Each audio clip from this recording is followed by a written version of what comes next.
This week on Veterans Stand Up, I'm talking to CEOs and other leaders of companies that hire veterans to ask them about what comes next for veterans once they've been hired.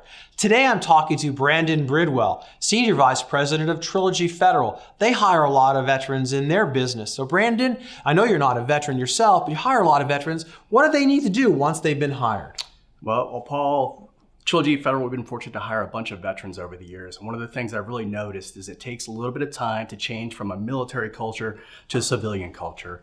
And a couple different aspects there. One of the things that we notice when we work with some of our veterans is that they have I have to do everything myself, I cannot fail, and I don't want to ask for help. And so what we try and encourage folks is, in most civilian organizations, it's more of a collaborative, team-based environment. It's okay to leverage your teammates as you're moving forward as well, too. And the second thing I would have from a cultural perspective is really try and find somebody who can be a peer group or a mentor to help advise you on some of the moves you need to be making and give you some feedback about how that career progression is going.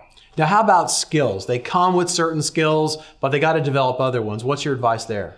Yeah, so there's a whole range of skills that people from the military bring. So if you're a 4-year and out person, you have one set of skills. If you've been doing it for 10 years, you may have a different set of skills. And part of this is going to be generic, so I apologize for generalizing. No, there's some exceptions, but generally from day one, what is the skill sets I need to survive on day one? Whether it be technical, just having Microsoft Office skills or some more specific skills, have an understanding of that and figure out how to get that as quickly as possible. And then two, this is sort of related to the mentor aspect. What does that career model look like for long-term growth within your company? Do I need to be focused on sales? Do I need to be managing teams? What are the leadership aspects? The military people do great with the leadership aspect in particular, but sometimes need to make sure that they have a mentor to figure out how to navigate the politics of their career model within their organization. And also, I've noticed that folks come from the military, you've been there 4 years, you speak a special language, and you show up in civilian world and it's a different language. What's your advice for folks like that? Yeah, so that's a great point, Paul. And some of this is specific to DOD. It's like you're in the DOD,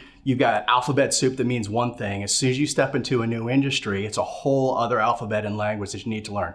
Don't be intimidated by that. Within 2 weeks, you'll have that thing totally mapped out.